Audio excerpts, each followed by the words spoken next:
Got a couple of vehicles lined up over here at Hobby Quarters. Train's running. It's early in the morning, but the reason why we're here is to go ahead and check out the new Losi RZR, RZR, right there. We've got number 80, which is the Polaris color-themed RZR, and we also have the Fox Edition RZR.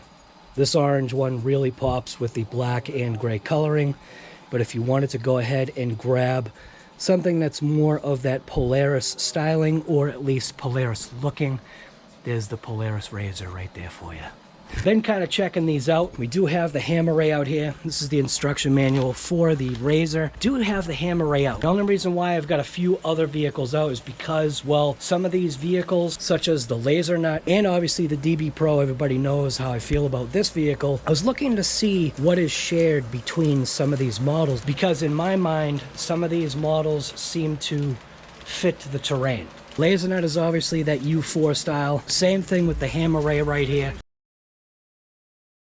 All right, so getting back to what I was saying was that there's a thing going on here. We've got to check this out. I want to see the differences. I did take a look at the underside of the hammer ray, which people were saying, it's basically like the same thing. It's really not. I mean, this is definitely a smaller version. People were saying something about the scaleness of it. When you actually have this thing in your hand, if I can pick it up, when you have this thing in your hand, you get a better sense of what this vehicle is.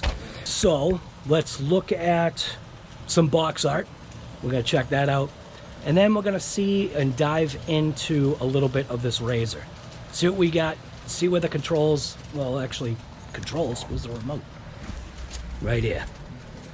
So here's what you get concerning a box. Got the nice blue right there. We're coming in at $619.99. We got LOS 303 here, Siwala 29 T1 RZR Ray 110 scale, four-wheel drive, brushless, RTR, Polaris. Kind of, I guess you want to say, at the top of the box, we got a little bit of a glare. Go the glare. So the top of the box gives you the rear end look. On this side of the box is just basically showing you some of the capabilities of this RC, getting a little bit of air. The back panel is where you're going to find some more information. So you've got a SPEKTRUM 3800 kV brushless power system, super huge heatsink, which looks like it wraps completely around that motor, sealed metal gear transmission and differentials, new RZR Ray independent rear trailing arm suspension. And it is new. I was comparing it to, again, this. Now, while this is a solid axle and this is a true independent suspension, I was looking to see like what pieces or parts. The only thing that I think that I see is possibly the shocks. Now the shocks themselves are obviously an orange color, but you've got the independent rear suspension, which is the trailing arm. You have a durable 3mm aluminum chassis plate with 2.5 upper deck. Specifications right there, you've got a length of 19 inches, width of 11.4, a height of 10.85, and a ground clearance of 1.7 inches. Seems like it's more than that, but I guess you could see it's 1.7. We've got officially licensed BF Goodrich KM3 tires, officially licensed Raceline A93 podium wheels, which are these right here. We have the fast and easy body clip removal, and I've already done that. You have 4 posts that are attached onto the body and holes that are in the chassis. And basically what you do is you're slipping the body down onto those holes. Once you do it once or twice, you'll figure it out. You'll know the alignment. Full spectrum technology, typical of something that you're going to find with Horizon. On this side of the box, you can see right here, this particular box goes for the blue one. It's available in that blue and in that Fox orange. Ready to run, but it's required items. You need a 2 or 3S battery. Gives you all the suggested batteries that you should run, and the reason why they're telling you suggested battery is because with the SPEKTRUM technology, you can hook up a SPEKTRUM battery pack and you'll get your digital readout of your battery. I say health, but it's your battery level. You also need a charger, and then they have bundle options. The other thing you're going to need is, oh, no way, they're actually coming with batteries now. I think I saw that. So in the bag right here, you can see it actually does come with AA's. Comes with AA's, and it comes with this little plastic thing right here. Not sure what that little plastic thing is. Oh, you know what? I think I know what that plastic thing is now. All right, first thing I wanted to show was the body pin or body clip location. You can see we've got a body clip there. We've got a body clip there. Basically, you're just reaching in. You're going to pop them out. I'll show you. Pop them out. Go over to the back. Same thing. Body clip location there. Body clip location there. Pop them out. Probably would have been cool if they had figured a tether situation. That way they could kind of stay, but maybe they're worried about the tethers kind of ripping these pins out. And then you just pop the body off. Bam. And Hobby Quarters is already getting phone calls. There is actually a hole location for the antenna. See, once you get it, you get it. Pop it in.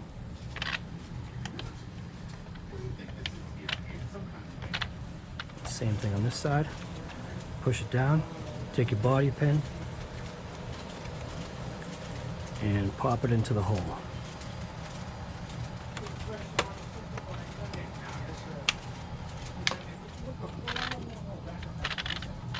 A little tight to get those body pins in there.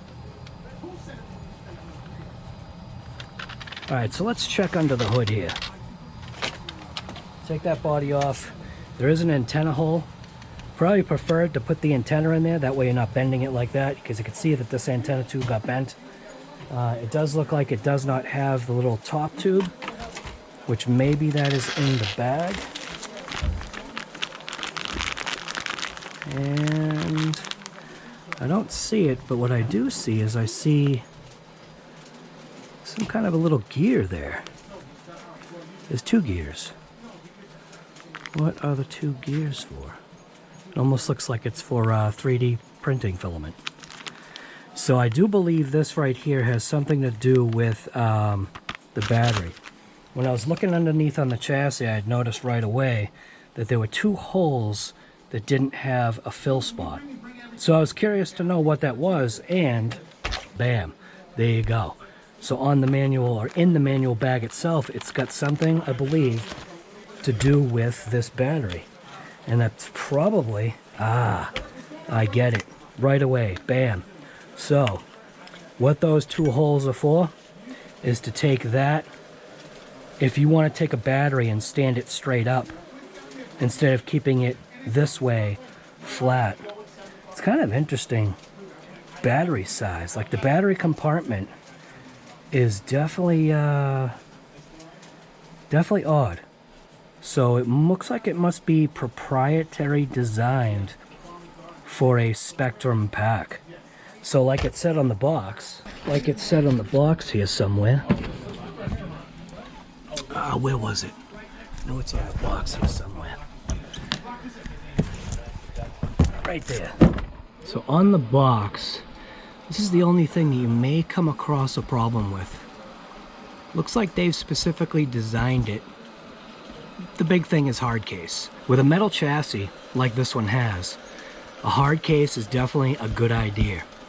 Some vehicles, such as like some of the plastic chassis vehicles, I don't actually recommend hard packs. I mean, you could do what you want, but I don't necessarily recommend hard packs when it comes to a plastic chassis, especially on some of those Arrma vehicles, because what happens is when you get that chassis slap, the corners of the pack have a tendency to go ahead and crack the chassis.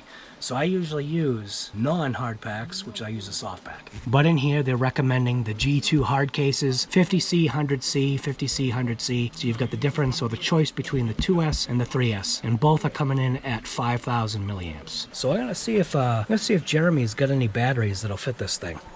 All right, so we got a couple of batteries, and that's what I was trying to show was, if you wanted to take your 2S pack, apparently that's what that's for, is if you're going to run 2S on this RC only, you're going to want to go ahead and install that little plate that's right here. That is a 2S plate just to keep the battery itself kind of snug. And then the wire actually does get out of the way. What I did want to see though was this 3S pack. So this is a 5,000 SPEKTRUM 3S pack. And what I'm noticing is the way the wire goes is pretty specific. So again, same thing, it'll strap down, put your little pin in there. That's right there. and then connect it up. Looks like wiring wise, not going to have any chafing issues on this metal with the wiring. Comes kind of looped around like that. But there's a look at that heatsink. That heatsink is massive. Look at that thing. It's a SPEKTRUM 2 to 3.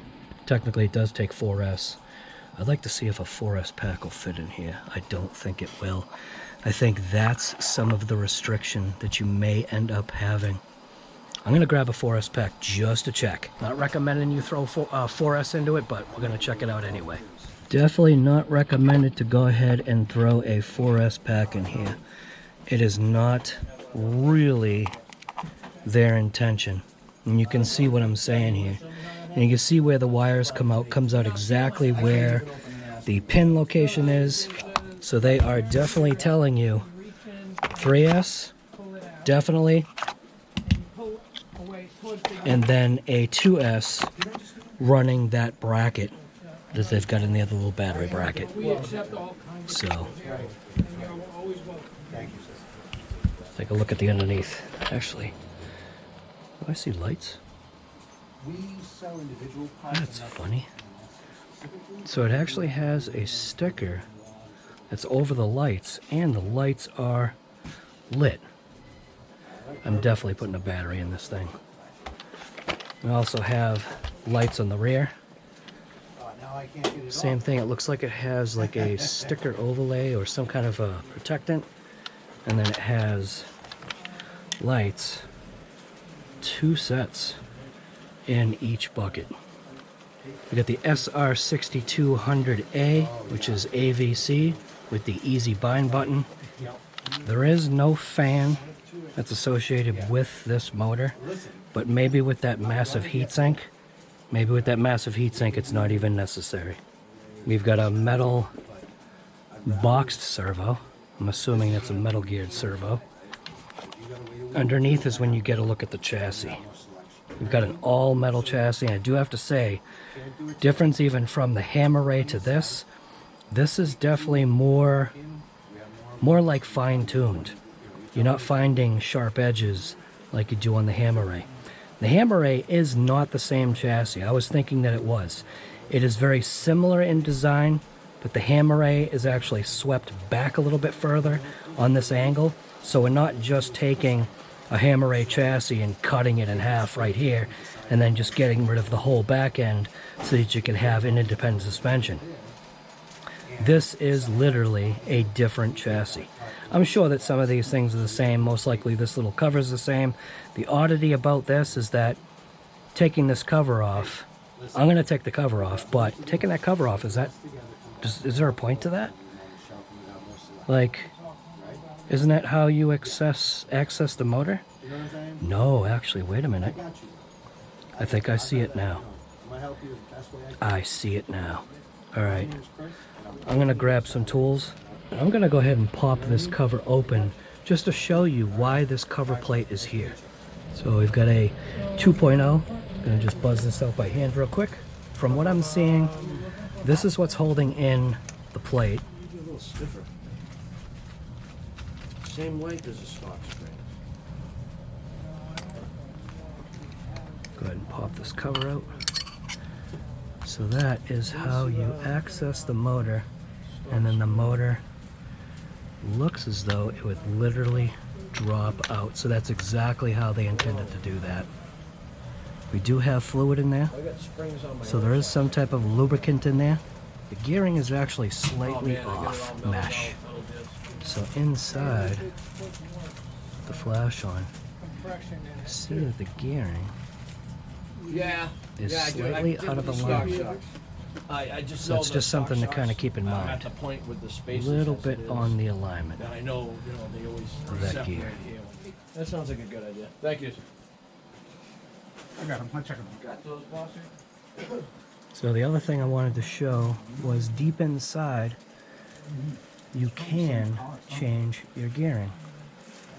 And they're giving you those optional spots and telling you what tooth pinion that you can use. I got a couple planes over I'm here. having a hard time seeing, but that looks like we've got an 18 tooth and all the way down to a 10 tooth. So we're looking at a pinion change of 10 all the way to 18, and currently we are coming in at a 12 tooth pinion.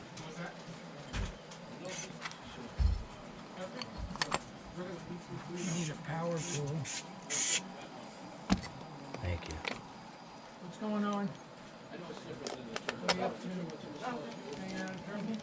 So one thing I'd recommend is, you can see there is a little squeeze of Loctite on there. Definitely make sure you re-Loctite your screws, but just a slight amount. Only blue.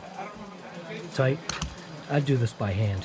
So like I was saying, the bottom of the chassis, at least now I know what those two screw points were, those countersinks, because I was thinking it was an optional something, and it definitely was. You know, I gotta tell you, If it hits a 1-inch pipe, it's over, you said. Instead of going over. Yeah. You know, I got it all planned out for I'm you listening. guys. I just gotta put it all together. I mean, this is the only thing that I can see so far that's kind of concerning is these wires. You can see there's a little bit of a conflict. You get some contact between the post and the wires. Not necessarily on this side, but over on this side, it definitely contacts the wires. So it's something to keep in mind. The power switch is definitely easy to get to. You can see it's just located in a cutout right in the center of the car.